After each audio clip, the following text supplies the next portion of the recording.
bendiciones. Una vez más, les invito a que puedan abrir la palabra de Dios o encenderla, como decimos, para aquellos que tienen Biblia electrónica, en la carta de Judas, una carta que estamos iniciando hoy, una carta sumamente corta, continuando todavía dentro de la misma serie, el espíritu de la apostasía. Habíamos terminado la segunda epístola de Pedro la vez pasada, estamos iniciando y a la vez continuando, iniciando la epístola de Judas y continuando la misma serie. Habíamos dicho que estas dos cartas tienen mucho en común, mucho más de lo que probablemente hasta ahora te había percatado, hasta el punto que algunos piensan que Judas con toda probabilidad consultó a Pedro, otros piensan que no, que Pedro consultó a Judas, y por esa razón, algunos le dan una fecha a esta carta y otros le dan otra, porque no está claro quién consultó a quién, pero ciertamente las similitudes son inmensas. Ambos están escribiendo en contra de falsos maestros que se han levantado y que están socavando la fe cristiana y por tanto están amenazando la vivencia del cristiano. Eso es como ocurre. Si tú socavas la fe cristiana, tú amenazas la vivencia del cristiano. Déjame darte una ilustración, varias ilustraciones de lo parecido que estas dos cartas son. Ambas hablan de falsos maestros con corrupción doctrinal y moral. Ambos autores nos advierten de que Dios no perdonó a los ángeles que no guardaron su lugar original y que los condenó a prisiones de oscuridad y que por tanto, si Dios hizo eso con ellos, que Él no pasaría por alto a estos falsos maestros ni a sus seguidores a la hora de Él hacer justicia. Ambos autores hacen mención de que estos falsos maestros rechazaban la autoridad y al mismo tiempo que eran capaces en su orgullo, en su forma irreverente de maldecir y blasfemar contra potestades o seres angelicales o celestiales. Ambos se refieren a falsos maestros como personas que hablan de lo que no entienden y que al no entender hablan como animales irracionales. Te imaginas que ambas cartas están hablando todas estas cosas con un lenguaje muy similar. Habla de estos falsos maestros como que viven en sus placeres, mientras ellos, los falsos maestros, festejan, banquetean, y esa palabra está en 2 de Pedro y está en Judas, banquetean entre ustedes, los verdaderos hijos de Dios. Ambos se refieren a estos hombres falsos. Se escucha, Pedro le llama manantiales sin agua y Judas le llama nubes sin agua. Muy parecido. Finalmente, tanto Pedro como Judas hablan de que en estos últimos días vendrían burladores.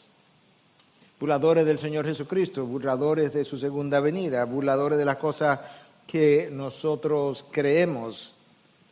Por eso es que los académicos hoy entienden, estos dos hombres debieron haber consultado, o quizás una tercera fuente de información que les suplió datos, entendimiento, iluminación común, o simplemente el Espíritu de Dios así quiso hacerlo con cada uno de ellos. No sabemos, pero eso te da una idea de por qué la mayoría de los comentarios tienen estas dos cartas juntas, una detrás de la otra.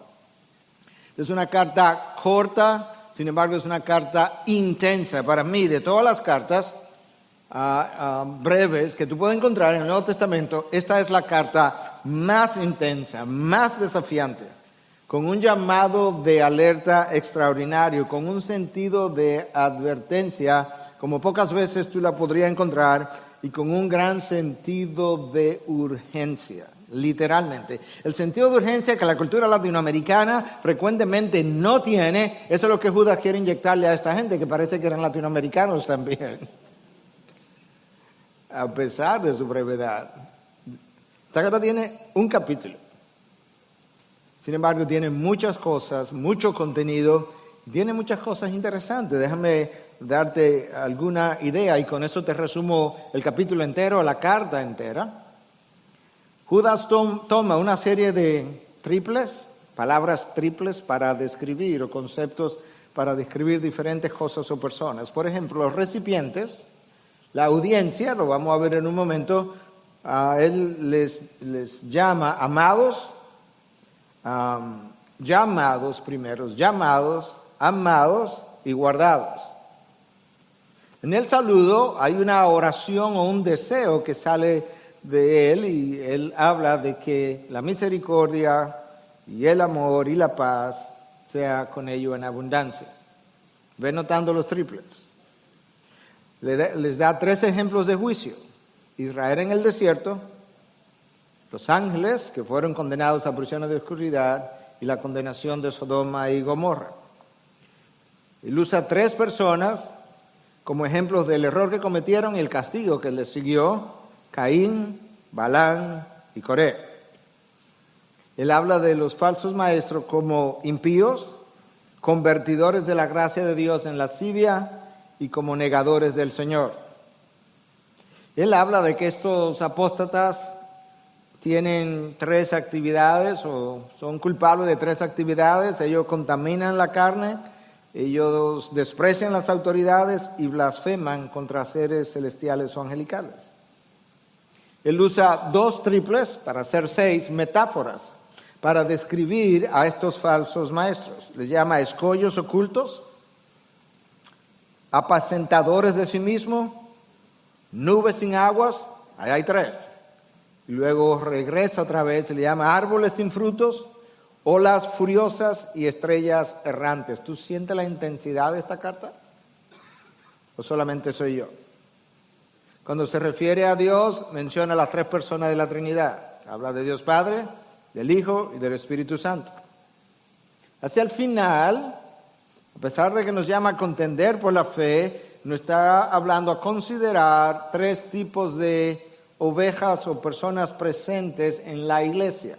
Ovejas que están dudando, cuídalas, ten misericordia de ellas, están en duda.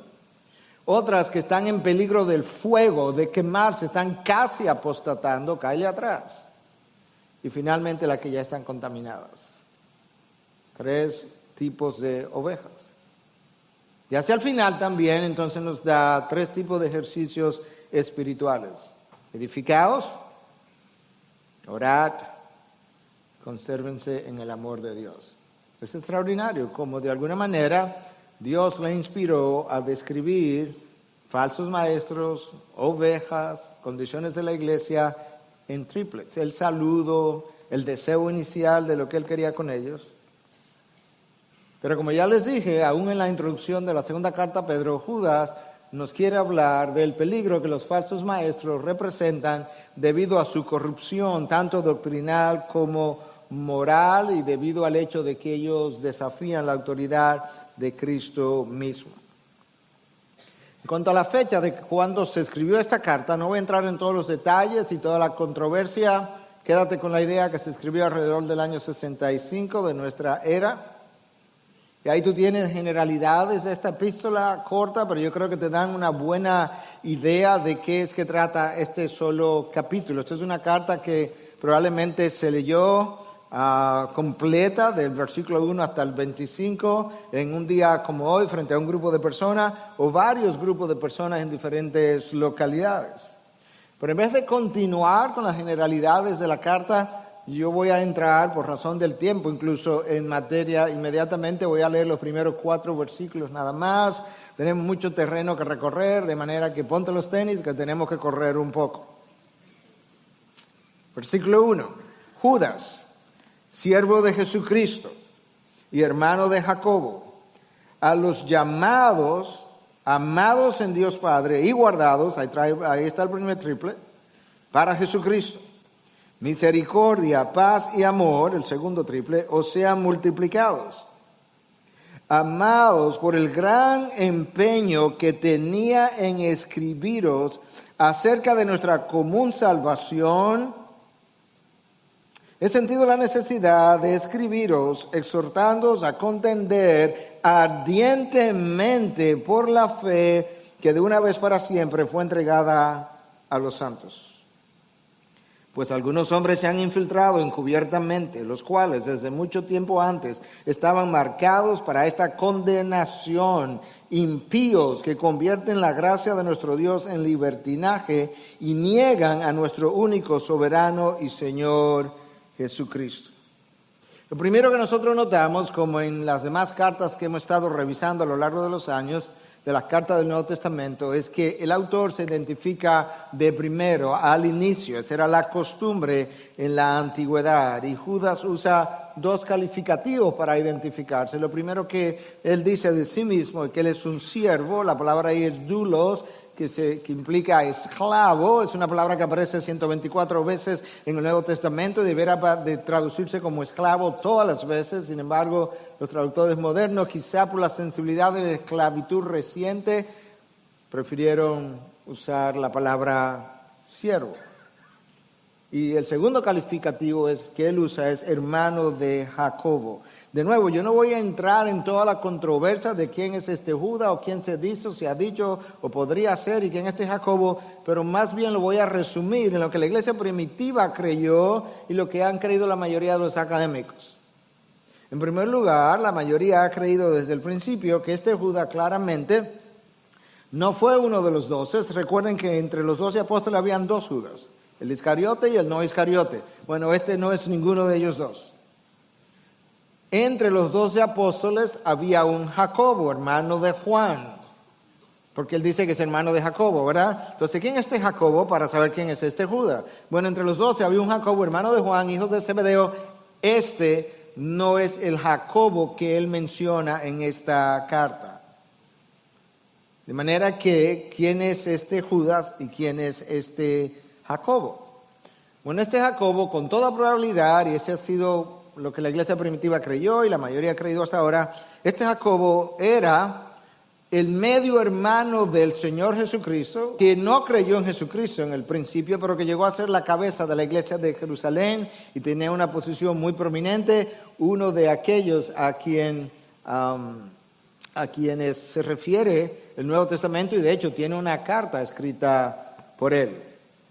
Es interesante ver entonces cómo este Judas dice ser hermano de Jacobo, y este Jacobo entendemos que es hermano, medio hermano de Jesucristo, de manera que Judas, el autor de esta carta, también fue medio hermano de Jesucristo.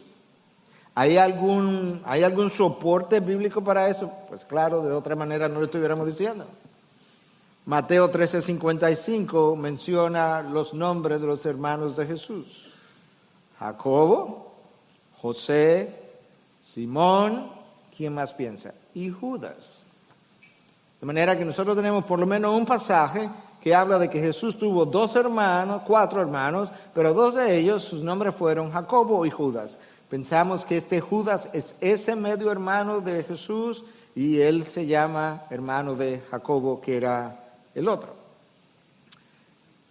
De manera que ellos no fueron apóstoles. Y no solamente que no fueron apóstoles, Marcos 3:21 nos dice que aún ni los hermanos de Jesús no creían en él. Estos fueron hermanos que posteriormente llegaron a creer en él. De hecho, pensaban ellos junto con quizás otros familiares que Jesús estaba fuera de sí en un momento dado.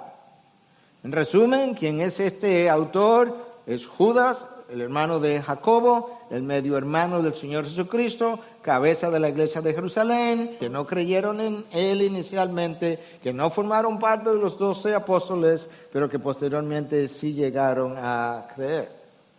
Entonces este Judas, al escribir la carta, en vez de identificarse como hermano del Señor Jesucristo, se identifica como siervo del Señor Jesucristo. En otras palabras, él está reconociendo como preponderante la relación espiritual que él guarda con nuestro Señor, más que la relación biológica que él guardó mientras Jesús pasaba por la tierra.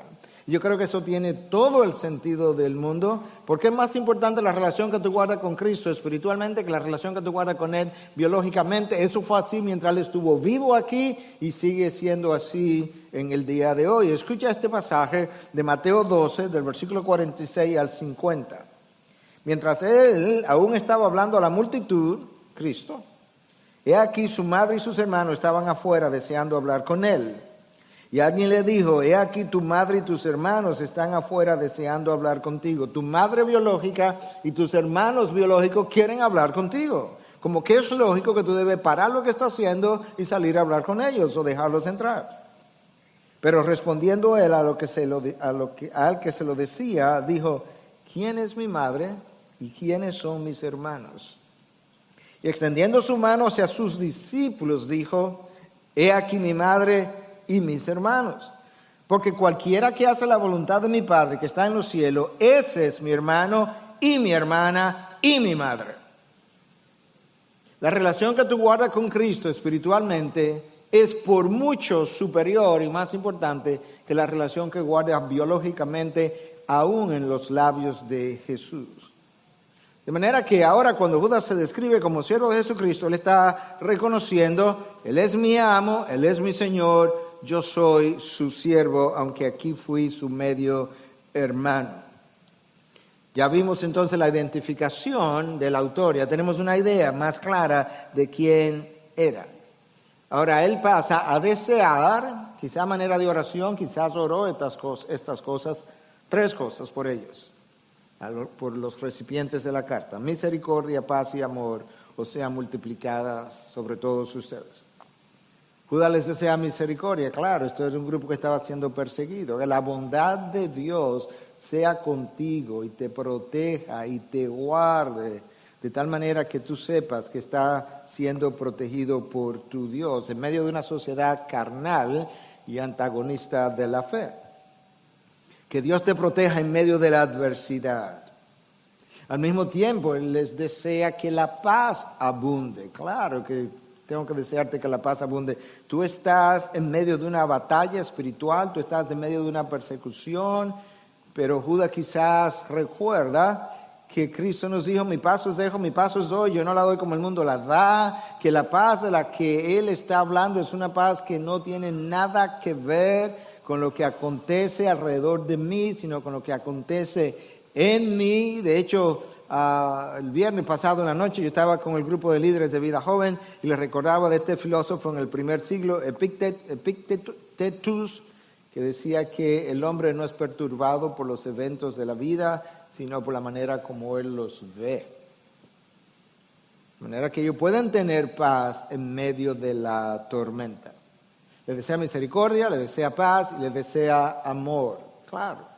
En medio de la persecución ustedes necesitan amarse unos a otros para protegerse unos a otros. Pero necesitan algo más que eso, y es que ustedes van a necesitar amar a sus enemigos, amar a aquellos que os vituperan, amar a aquellos que os persiguen, como el mismo Cristo les advirtió en el Sermón del Monte.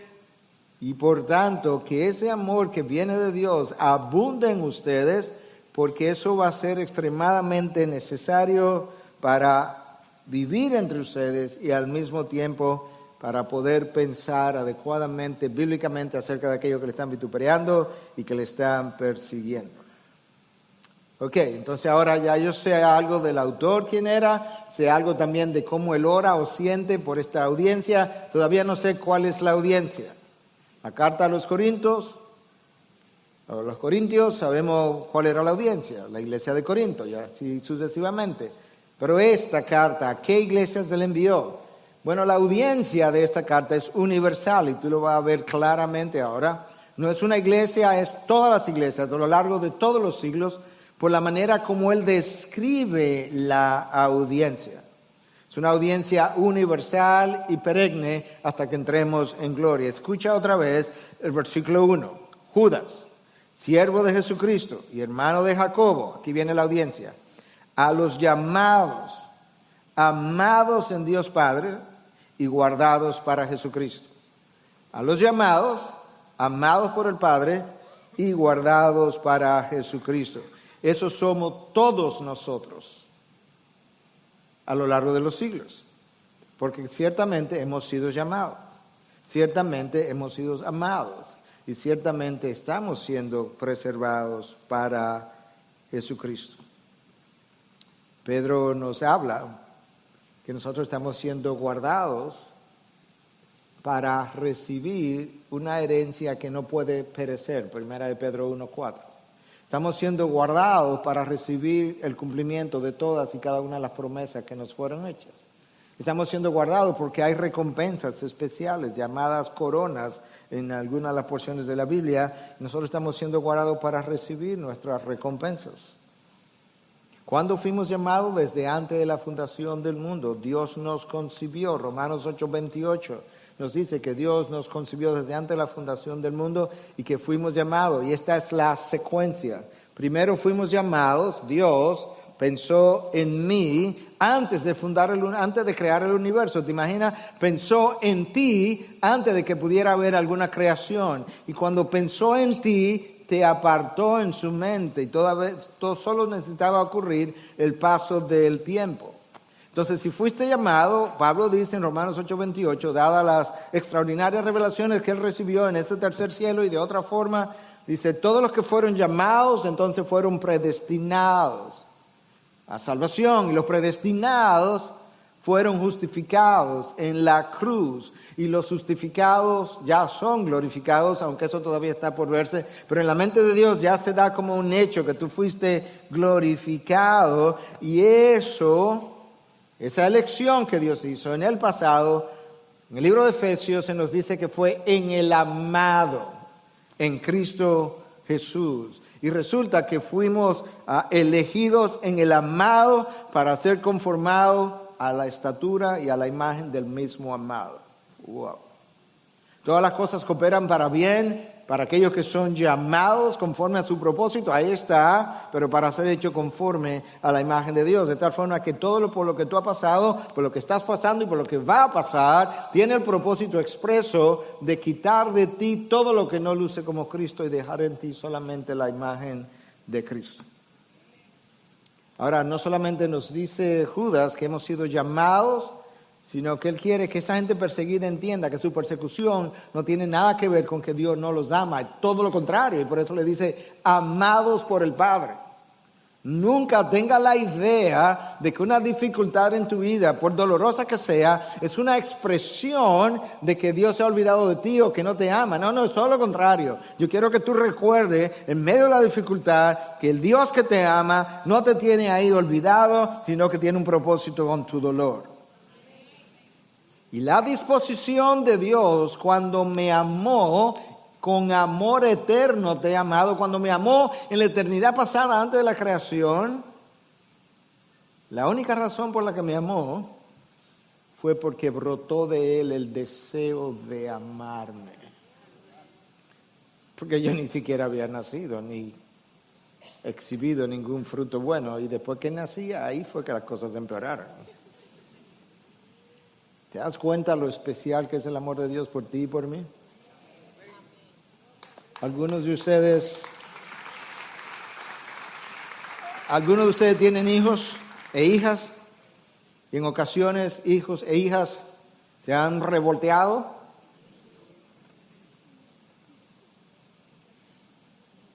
Y sin embargo ustedes les siguen amando en medio de su rebelión. Ustedes no le están amando por las cosas buenas que está haciendo o su buen comportamiento. ¿Por qué le está amando? Simplemente porque hay una disposición natural en ti de amar a quien te pertenece como hijo o como hija. ¿Sí o no? Tú le perteneces a nuestro Dios y hay una disposición natural en Él de amarte porque tú eres suyo. ¿Me estás siguiendo o no me estás siguiendo? Eso es lo que Judas quiere, que yo pueda entender no solamente que soy llamado, es que soy amado por el Padre. De hecho, el amor de Dios tiene que ser tan así porque Cristo enseñó que si tú y yo amamos solamente a quienes nos aman, que eso no tiene ningún mérito. En otras palabras, Dios te amó cuando tú eras su enemigo. Romanos 5:10, antes de creer en Él, Dios era su enemigo y Dios me amaba. ¿Y por qué me amó? Porque Él tenía la misma disposición hacia mí desde toda la eternidad y por eso me estaba amando en mi enemistad. Y luego Cristo me dice, los impíos, los gentiles, aman a quienes les aman, eso es natural. El amor al que Dios le da crédito es el amor que tú tienes por alguien que no te ama como Dios ama incondicionalmente. Y de ahí el llamado a amar aún a nuestros enemigos. Entonces esta carta es enviada a todos los llamados, a todos los que son amados por Dios, y esa es mi seguridad de salvación. Mi seguridad de salvación no está tanto en mi obediencia, aunque eso es vital, pero no es ahí donde descansa. Porque si descansara en mi obediencia, tú y yo nos vamos a perder. Mi seguridad de salvación descansa, número 1, en que fui amado, y lo que Dios comienza, Dios termina. Número 2, en que soy amados por Dios, y el amor de Dios es eterno, lo que implica que lo que Él comenzó en el pasado, cuando comenzó a amarme, Él continuará haciendo hasta el resto de la eternidad, lo cual es interminable. Por eso yo tengo garantía de mi salvación, y finalmente tengo garantía de mi salvación porque no solamente fuimos llamados, no solamente somos amados por Dios, sino que estamos siendo guardados por Dios para Jesucristo. Tú entiendes el privilegio que tú tienes, el que te guarda, el que te preserva y que luego te va a entregar a Cristo mismo, es el Espíritu de Dios que mora en ti. ¡Wow! Amados, si eso no los anima a perseverar en obediencia, no hay nada que lo va a hacer. Dios Padre ha tenido un solo único hijo especial. Vamos a llamarlo así. Él es como el original y nosotros el producto genérico.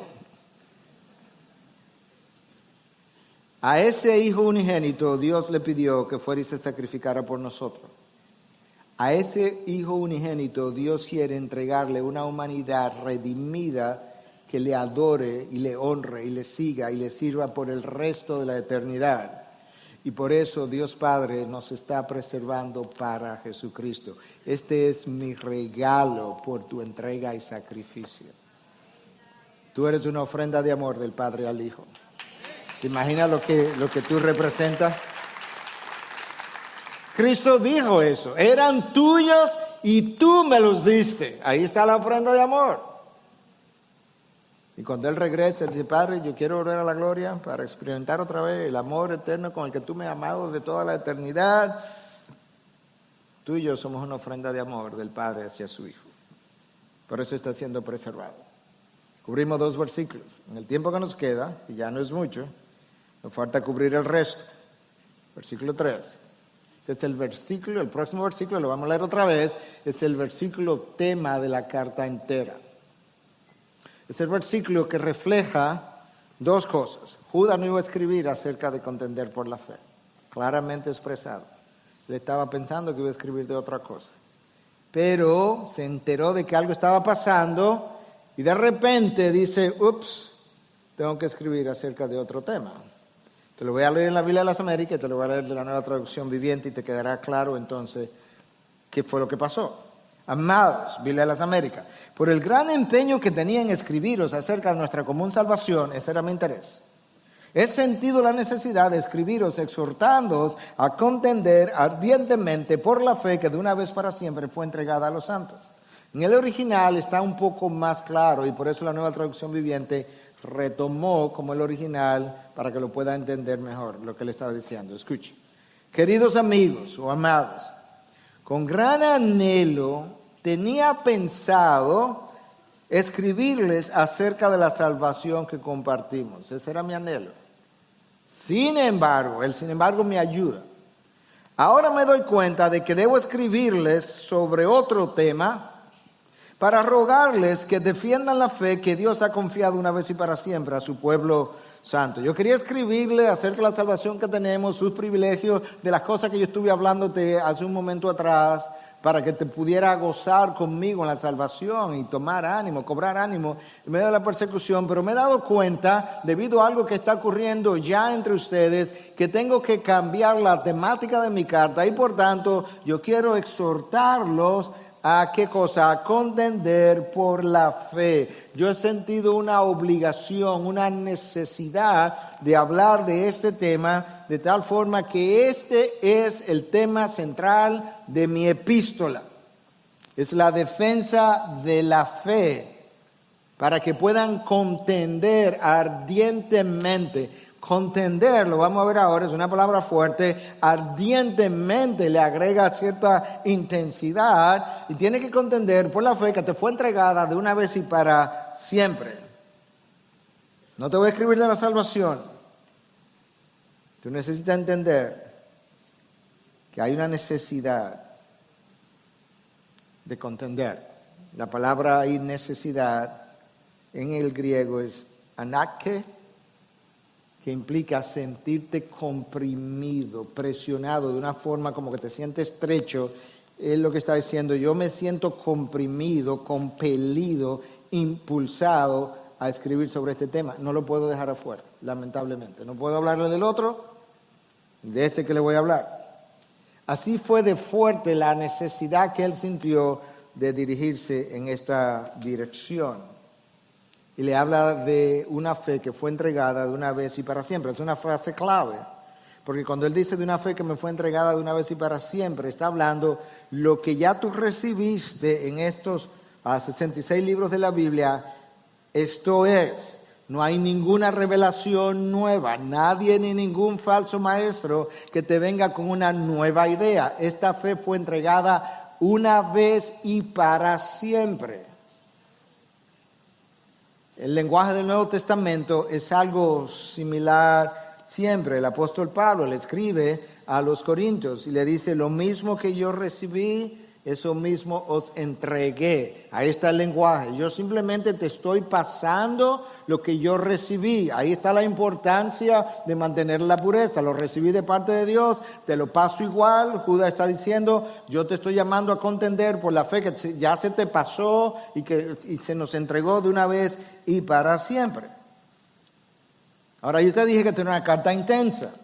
Intensa en su lenguaje, intensa en su intención. Escucha ahora qué es lo que esta palabra contender está implicando. En el original, de nuevo, la palabra es epagonizomai. ¿Hay algo ahí como que te suena familiar? Si tú lo dejas a un lado, gonizo, mai. ¿Hay una palabra en español como que tú la encuentras ahí escondida? Agonizar. Agonizo, mai. El prefijo epa simplemente le agrega intensidad, por eso que está la palabra ardientemente, ahí a contender ardientemente. La idea era que tú debieras esforzarte como se esfuerzan los atletas que están compitiendo por ganar en una competencia, quienes agonizan por ganar, quienes agonizan en el entrenamiento. Él está diciendo, es así la necesidad que tú tienes, es imperiosa en medio del ataque que estás recibiendo de falsos maestros con corrupción teológica que está llevando a una corrupción moral. Esto es una plaga en la iglesia, fue una plaga en el jardín del Edén. Es increíble cómo las cosas han cambiado tan poco desde Génesis 3. Porque Génesis 3 nos presenta el primer falso maestro con la primera falsa doctrina. En la primera iglesia, de dos entes. Adán y Eva, y ya Adán y Eva tenían un falso maestro. La serpiente antigua. Con una nueva verdad que no era más que una mentira. Y Judas les habla ahora la necesidad de contender y luego a partir del versículo 17 en adelante, no vamos a entrar ahí obviamente ni la próxima semana ni siquiera, pero les dice cómo hacerlo, cómo es que vamos a contender. Pero eso es una preocupación que estuvo en el Antiguo Testamento, expresada por los profetas y que estuvo aún en los labios de Cristo. Cristo predica el sermón más importante, que bueno, no sé si el más importante, pero definitivamente el más famoso, quizás el más importante, el más largo que se ha registrado, que tiene su propio nombre, el Sermón del Monte.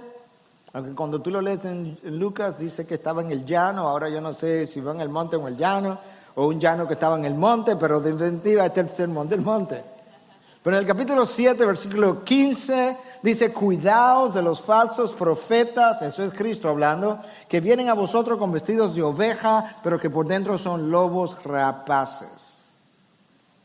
Wow. A veces cuando la gente me acusa de que soy intenso usando ciertas denuncias contra ciertos falsos maestros, yo pienso que yo me quedo muy corto debajo de al lado de este lenguaje. Nunca yo me atrevería a llamar a una persona lobos rapaces. Ahora, si Cristo los llama, Él es Señor. Cuidaos, está en modo imperativo, esto no es una sugerencia. Esto es una obligación, cuidaos. Ellos lucen como ovejas benignas, como corderitos, inocentes, sin maldad, que no representan peligro alguno, pero cuando habla de lobos rapaces, inmediatamente viene a la mente la idea de ese lobo o ese león que está esperando por su presa y se vuelve feroz. Y no son fáciles de reconocer, porque Cristo dijo que solamente lo puede reconocer por sus frutos. Tiene que darle tiempo, tiene que examinar los frutos que están produciendo. Y el texto de el texto de Judas que tenemos por delante, que no podemos desarrollar más que hasta el versículo 4, nos da características que serían los frutos de estos falsos maestros, pero por ahora voy pensando que tienen una corrupción moral, eso es parte del fruto, y tienen una corrupción teológica al mismo tiempo. ¿Por qué son llamados falsos maestros? Mejor dicho, ¿por qué son llamados maestros? Porque vienen enseñando. Porque son llamados falsos porque ellos se presentan como que enseñan la palabra de Dios, pero no la enseñan. Muchas veces la problemática con el falso maestro ni siquiera es lo que enseña, es lo que no enseña. Es lo que no deja ver. Y de hecho, eso fue algo que Dios reveló a través del profeta Jeremías. En Jeremías 23, versículo 22, escucha lo que Dios dice a través de su profeta, hablando de los falsos profetas. Si hubieran estado en mi presencia y me hubieran escuchado, habrían hablado mis palabras. Ese fue el problema. Y habrían hecho que mi pueblo se apartara de sus malos caminos y sus malas acciones. Ellos estaban hablando, ellos estaban enseñando. El problema es que no habían escuchado de parte de Dios. Si hubiesen estado en mi presencia, me hubieran escuchado, habrían hablado mis palabras. Pero ellos están hablando por sus propias palabras. Ellos te pueden hablar de Dios Padre como Padre de la humanidad, pero no te van a hablar como Judas te está hablando, del Padre tan especial, que te llama elegido, que te llama amado de manera especial y que te llama que estás siendo guardado, preservado para Jesucristo. Él no te va a hablar en esos términos. Él te puede hablar del Hijo como un personaje importante de la historia y como un gran líder y un gran maestro y con un carácter extraordinario, pero Él no te va a hablar del Hijo colgado en una cruz a través de cuya sangre tú y yo somos salvos. Por eso es que Pablo va a los Corintios y le dice, yo no vine aquí a predicar la sabiduría que los griegos quieren oír, ni vine a hacer señales lo que los judíos quieren ver, yo vine aquí a predicar a Cristo y a Cristo crucificado, a un Mesías colgado de una cruz en quien hay salvación y debajo del cielo no hay ningún otro nombre por medio del cual cualquier persona pudiera ser salva. La iglesia primitiva creció y se fortaleció bajo la predicación de la cruz y la resurrección de Cristo. El falso maestro te puede hablar del Espíritu Santo y te puede escribir un libro que se llama Buenos días, Espíritu Santo. Pero él te va a hablar de nuevas ideas acerca del Espíritu de Dios, no de las que están aquí, a menos que se arrepienta en el camino y comience a hablar las palabras de Dios. Eso es tan vital, la defensa contra la falsa doctrina, que Judas dice, cambié mi mente y cambié mi carta. Te iba a hablar de la salvación, te iba a escribir una carta positiva, y te estoy hablando de una carta, bueno, también positiva, pero ardiente. Tiene que contender ardientemente por la fe, de una vez que fue entregada de una vez para siempre a los santos. Ahora, ¿cuál es esa fe por la cual tú tienes que contender? A lo que Judas se está refiriendo no es al acto de creer. La fe cristiana es un conjunto de doctrinas, de enseñanzas, de principios cardinales que Dios reveló, que Pablo le llama todo el consejo de Dios. Tenemos que contender por todo el consejo de Dios. Tenemos que contender por la idea de la Trinidad, la divinidad de Cristo, su nacimiento virginal, su encarnación, su crucifixión, su resurrección, su ascensión, su segunda venida, la divinidad del Espíritu Santo y una serie de doctrinas cardinales. Ahora, escuchen, esa no es la única cosa por la que tú tienes que contender. Bueno, ¿qué más, pastor? Porque ahora se va a salir de la Biblia, no. Cada una de esas doctrinas tiene implicaciones. De manera que tú tienes que contender no solamente por el concepto doctrinal, sino por las implicaciones de cada una de las doctrinas que tiene que ver con tu vida de obediencia. Cada vez que hay un falso maestro que está contradiciendo uno de los pasajes que a mí me está llamando a obedecer, porque él tiene una idea de una hipergracia, tú tienes que contender contra eso también. La doctrina puede ser la cruz de Cristo, la crucifixión, pero la implicación de eso es que yo tengo que vivir una vida cruciforme, como hablamos en un mensaje anterior. Yo tengo que tener una vida cruzcéntrica y eso es un mensaje, un mandato a la obediencia. Cuando viene un falso maestro como estos que vinieron y quieren hacer uso de la gracia y convertirla en hipergracia, y quiere que yo no me sienta compelido a obedecer absolutamente nada, porque eso hablaría de que yo estoy siguiendo la ley, tú tienes que contender en contra de eso también. ¿Quedó claro eso? Porque eso es tan presente hoy como lo fue ayer. La persona que no cree en la obediencia a los mandatos de Dios le llamamos antinomianos.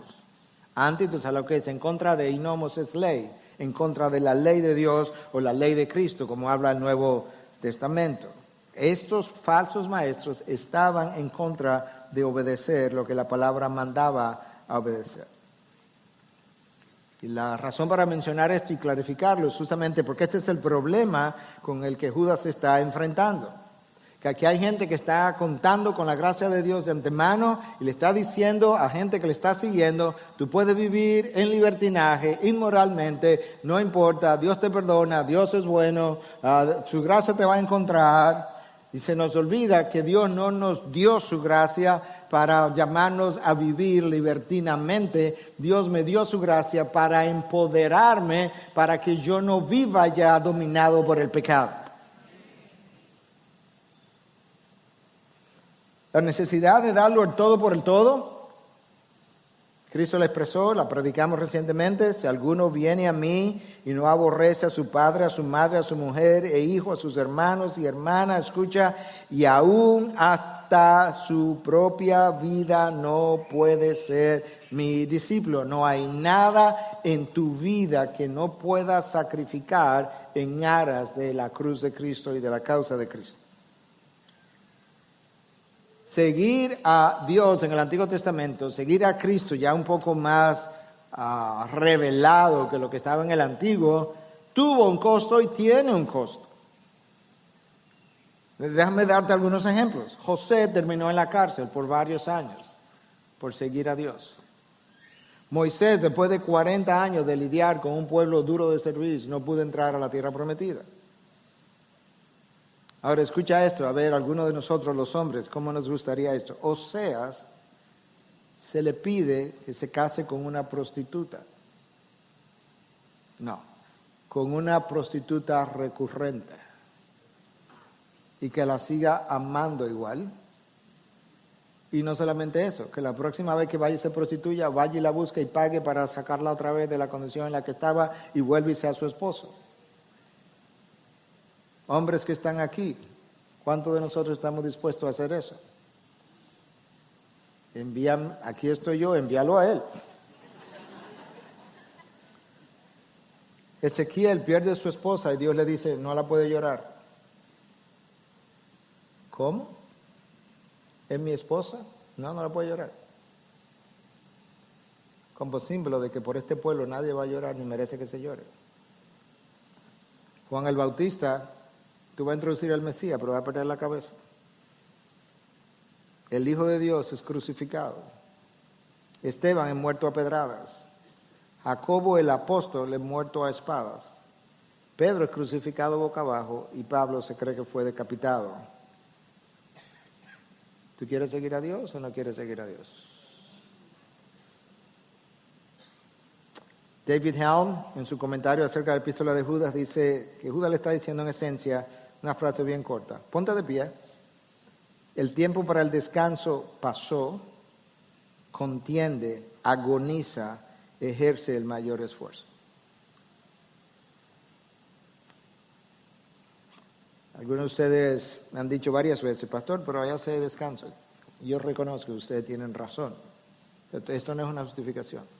Pero me han oído decir cuando el descanso no se ha podido por una y otra razón, no te preocupes, yo tengo la eternidad entera para descansar. Pero tú debes ir a conocer tal cosa, no te preocupes. No te preocupes que yo tengo toda una eternidad para conocer lugares mejores y más grandes y más numerosos. Escucha, ahora esto es de mí hacia ti. No es mío, pero es de mí hacia ti. Ponte de pie. El tiempo para el descanso pasó. Contiende, agoniza, ejerce el mayor esfuerzo. Esa es la preocupación de Judas. Esa es la intensidad de Judas. Ahora él va a revelar qué es lo que ha pasado. Recuerda que él iba a escribir de una cosa, cambió el tema, escribió acerca de otra, pero si no hemos leído más adelante, todavía no sé qué fue lo que pasó. Ahora él te va a decir en el versículo 4. Pues, el pues me dice, ok, esto del versículo 3 está conectado con el 4. Pues, pasó esto. Algunos hombres se han infiltrado encubiertamente, los cuales desde mucho antes estaban marcados para esta condenación, impíos que convierten la gracia de nuestro Dios en libertinaje y niegan a nuestro único soberano y Señor Jesucristo. Esa es la razón. De alguna manera me enteré que hombres se han infiltrado entre ustedes, hombres impíos, hombres malvados, y resulta que están tomando la gracia de Dios, convirtiéndola en libertinaje, enseñando a otros que esa es la forma de vivir, y al mismo tiempo están negando a nuestro único soberano Señor. Están negando la autoridad de Cristo sobre ellos y sobre ustedes. Aquí hay varias cosas que Judas está diciendo en versículo 4. Primero, tú tienes que prestar atención a cada palabra. Ellos se infiltraron encubiertamente, sigilosamente, de forma secreta, no se dieron cuenta. ¿Sabes a qué se parecen? Al comején. Que de alguna manera se meten la zapata de los edificios. Edificio 3, 4 y 5 pisos, y comienza y aparece en el piso 1, por los tomacorrientes, por las paredes, y comienza a destruir madera y muebles. Y todavía tú no los ves hasta que tú abres un mueble un día y te encuentras con todo este polvazo, y tú dices, ¿y esto? Como los termitas. Esto es como ellos lo han hecho. Se han infiltrado y están causando destrucción. Y Judas dice, y al mismo tiempo están banqueteando entre ustedes. Están asistiendo a la cena del Señor. Entonces lo primero que nos dice, que se infiltraron encubiertamente. Lo segundo que él nos dice de estos hombres, ¿sabes qué? Dios lo conocía de hace mucho tiempo y los marcó para destrucción. Ahora, compara lo que dice de ellos y lo que dice de nosotros. Nosotros fuimos marcados para salvación hace mucho tiempo. Estos hombres fueron marcados para condenación también hace mucho tiempo. ¿No estás contento que tú no eres de aquel grupo y eres de este grupo? Si no estás seguro, asegúrate de cuál grupo tú estás o en qué grupo estás. Lo único que faltaba era que su castigo le llegara, pero Judas y Pedro en su segunda carta le dicen, ¿sabes qué? Dios no perdonó a los ángeles que no guardaron su posición original. Tu salvación original, si tú no la has guardado en el sentido de cuidarla con temor y temblor, no pienses que el castigo no te va a llegar. Estos hombres son calificados como impíos, le hacen malvados, incrédulos, hombres inmorales, que abusaron de la gracia de Dios para vivir libertinamente. La palabra ahí traducida como libertinaje, déjame leerte lo que esta fuente dice del lenguaje original. Originalmente, esa palabra libertinaje se refería a cualquier exceso o falta de moderación, pero llegó a transmitir la idea de un exceso desvergonzado y la ausencia de moderación, especialmente con el exceso sexual. ¿Eso es siglo I o siglo XXI? Porque ahora mismo hay un exceso desvergonzado de inmoralidad sexual, o ustedes no lo ven. Porque si no lo ven, ustedes tienen problemas. Porque es tan obvio. Lo peor de todo es que esta gente estaba pecando, contando con la gracia de Dios por adelantado. Es como que van a ir al banco de la gracia y le van a decir, dame $50,000 de gracia por adelantado, con los cuales yo voy a pecar. Porque al final ni voy a tener que pagarlo, Dios me lo va a perdonar, los $50,000 de gracia. Y Judas le está diciendo, no es así. Dios no nos dio la gracia para vivir de esa manera.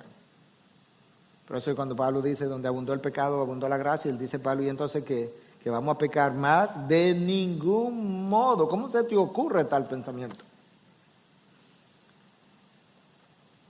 También Judas dice de esta gente que tenían una corrupción doctrinal. Su corrupción no era solamente moral del libertinaje, también era doctrinal. ¿Por qué? Porque ellos estaban negando al único soberano Señor Jesucristo, dice Judas. ¿Y cómo lo negaban? ¿Cómo vivían? Hermanos, cuando tú no vives conforme a lo que cuando yo no vivo conforme a lo que la palabra de Dios manda, en ese momento, durante ese tiempo, yo estoy negando a Cristo. Yo te lo voy a leer al final. Directamente de Dios, escrito por el dedo de Dios. Que la forma como tú y yo vivimos, o lo afirma o lo niega. La idea es que o Cristo es Señor de toda tu vida, o no es Señor de nada. No hay señorío parcial. Si pensaba que había un señorío parcial, bájate de ese caballo. Judas está diciendo, aquí hay gente que está negando a Cristo. Pedro dice en su segunda carta que él está contendiendo, escribiendo en contra de hombres también y bajos falsos maestros que estaban negando a Cristo. La cristología o el estudio de la doctrina de Cristo ha estado bajo ataque desde la antigüedad. En el IV siglo hubo que pelear a la divinidad de Cristo. En el famoso concilio, hubo que hacer un concilio de Nicea para defender la divinidad de Cristo, porque se levantó un obispo de Alejandría, de nombre Ario, que estaba negando la divinidad de Cristo. Y 300 obispos se reunieron y dieron entonces finalmente, hicieron una declaración doctrinal del credo de Nicea. Para aquellos de ustedes que piensan que los credos, nada más los católicos tienen credos, no, la historia cristiana está llena de credos para defender la fe cristiana. En el siglo V hubo que hacer otro concilio para defender la cristología, el concilio de Calcedonia. ¿Por qué? Porque había gente que estaba negando las dos naturalezas de Cristo, la naturaleza humana y la naturaleza divina. Y finalmente se produjo otro credo para afirmar la unión permanente, indivisible, sin confusión de la naturaleza humana y la naturaleza divina. En el siglo XIX, otra vez la cristología estaba bajo ataque, hablando del Cristo histórico, y ahora ya Cristo nos dijo la gran mayoría de las cosas que supuestamente Él enseñó, no las enseñó Él, y eso siguió en el siglo XX y ha seguido al siglo XXI. La cristología ha estado bajo ataque todo el tiempo. Siglo I, segunda de Pedro. Aquí hay gente que está negando a Cristo. Judas, aquí hay gente que está negando el señorío de Cristo, su autoridad. Pedro, aquí hay gente que está negando su segunda venida. Ahora lo interesante es, y lo doloroso, es que la corrupción doctrinal de la negación de Cristo produjo una corrupción moral. Mira cómo es que se da, porque se da a veces así y luego a veces se da así. A veces la corrupción doctrinal viene primero. Y como la doctrina es el marco de referencia, lo que me dice a mí dónde yo puedo moverme, lo que puedo hacer y no puedo hacer, si corrompo la doctrina yo voy a terminar en una corrupción moral porque la doctrina ahora quedó abierta. Entonces a veces lo primero que se corrompe la doctrina y luego mi estilo de vida. Otras veces es mi estilo de vida primero y luego yo tengo que regresar a la doctrina para adaptarla y justificar mi estilo de vida. En otras palabras, yo peco y luego creo una cosmovisión para justificar mi pecado. El mejor ejemplo de eso en la historia, tengo que terminar porque ya me pasé, pero voy a terminar. El mejor ejemplo de eso en la historia es Rousseau. Rousseau tuvo 5 hijos, nunca le puso nombre a ninguno, lo abandonó en un orfanato y luego creó una ideología de que el Estado debiera educar a los hijos. Claro, para justificar el abandono de tus 5 hijos a quien ni siquiera nombraste. Él pecó primero y luego creó la cosmovisión para justificar su pecado. Entonces a veces tú corrompes la doctrina primero y luego te corrompes moralmente, otra vez yo me corrompo moralmente y luego creo y distorsiono la doctrina para justificar mi estilo de vida. El estilo de vida de estos falsos maestros estaba negando a Cristo. Como te dije que te lo iba a leer directamente del dedo de Dios, que el estilo de vida nuestro afirma o niega a Cristo, ahora te lo voy a leer, Tito 1:16, hablando de personas que, comillas, profesan conocer a Dios, pero con sus hechos lo niegan. Ahí está. Pablo le dice a Tito, tú puedes profesar a Dios todo lo que tú quieras. Déjame ver tu estilo de vida. Eso es lo que Santiago dice, el medio hermano de Jesús, hermano de este Judas. Cuando él dice, enséñame tu fe, yo te voy a enseñar mis obras. En otras palabras, mi estilo de vida te va a hablar de mi fe. Y Pablo le dice a Tito, Tito, cuídate de personas que profesan conocer a Dios, pero con sus hechos lo niegan. Eso es lo que estaba pasando, que preocupó a Judas y que hizo que Judas dijera, ups, no puedo hablar de salvación, ahora tengo que hablar de contender por la fe que nos trajo la salvación. Porque los creyentes se están desviando detrás de una hipergracia profesada por maestros que ya están dentro porque entraron secretamente y que están animando a los hermanos a vivir en libertinaje, negando la autoridad del mismo Señor soberano del cielo y la tierra. Corrupción doctrinal trae una corrupción moral. Corrupción moral frecuentemente produce una corrupción de la doctrina, como le explicamos. Mi desafío para ti hoy es que ciertamente Cristo sea Señor de toda tu vida, de cómo tú piensas, de tus motivaciones, de tus excusas, de tus explicaciones,